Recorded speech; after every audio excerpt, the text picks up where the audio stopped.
God morgon allesammans och välkommen här i Samlio i morgon. Nu får vi ett under ett nytt tilltak. Här vi har en kyrkja där, här i Prestajalten. Och atlanen var att här var ett slutt tilltak öjna från året. Nu får vi så också heter det etnast. Men vi anser efter att vi inte har och nekv tilltak, men röjna att balansera tilltaken som vi har. Så löser folk få tydla livet och tydla att jag viskar det er. I morgon har vi så Jörgen Jörgensen vi och hon. Välkommen. Vi ser fram till att höra från dig och jag vet att det blir spännande så det blir gott. Och hans kone är också här, Annette. Jag hälsar på henne vi ser list till det. Välkommen Annette också. Ja. Så har den stått antakt nu. Vi skulle höra ur Matteus evangelium kapitel 5 och örentna 14 till och 16 och talar också i Jesu namn. Tid och ljus heimsens, ikke kan han stävor vera fjaltor och uppe av fjöllon, ikke heltor kvöja till ljus och sätta det in under käppomale, men oj ljusa stäkan. Ta lyset här för i ötlon och inne och i husenom. Såleis lyser ljus tikkara för folket, att hei med suttja gautjerer tikkara og æra feir tikkara som av himne. Amen.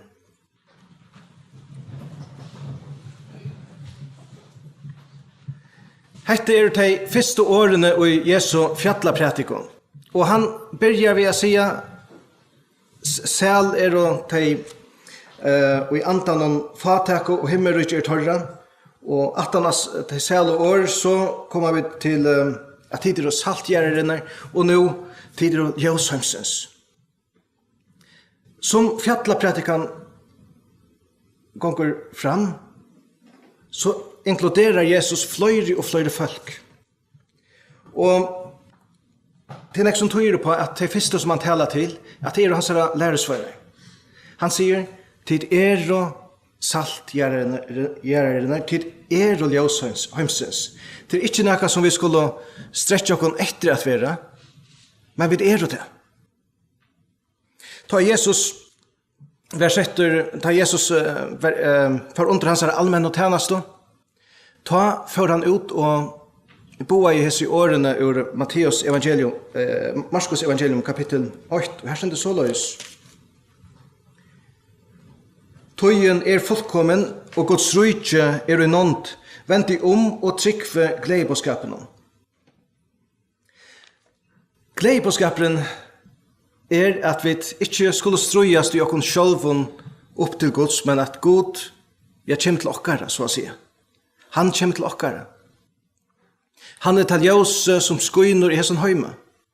Och han är till ljus som vi enterspeglar. Det vill säga, att vi så att säga är som en spegel, här vi enterspeglar god eller som ett enterskin, här vi lyser Kristus ut till våra medmänniskor.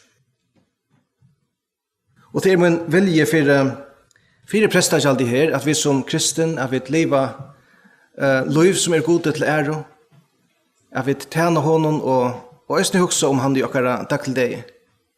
Och kvui te, jo, som vi löser, så lyse ljustikkara fyrir folket at hei med suttja gautjeretikkara og æra feiertikkara som av himne. Og ta seta vi ikke okkara ljus under kjeppomale, men vi lette ta lyse fyrir folket. Ta merker vi øren at Kristus taler inn i okkara liv, og vi lette okkon avverska av hans år. Så lette okkon være åpen fyrir hva du Kristus har fyrir okon, hva det god har fyrir okon. Og i det færre vi så omtrett av nødja tiltakje, og det er ikke noen baktankar som 18-4.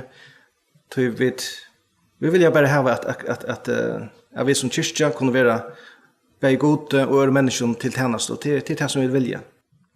Så lette okon være ljøs i sin heime, lette okon som Jesus sier, låt oss bara vara vid och Guds ljus. Vid ljus hemsens. Låt oss be. Gå Jesus, vi ser deg takk for at jeg sin dag var opprann. Her var han være en stormfilter. Det var så ber vi til om at du måste være vi og i det. Vi vet du som skal hente, vi Jørgen Jørgensen som skal undervise oss. Vi ber om at vi må få utblåster og gjøre også det som han sier. Vet du vi honom og taler gjøre han. Samståndes ber vi om at du måste være vi og ødlån. Og vi takkar deg for at du komst nyer fra ferien og lett ut liv av krossen. Vi takkar deg for det som du vant stokken av Golgata. Takk i Jesu navn. Amen. Velkommen.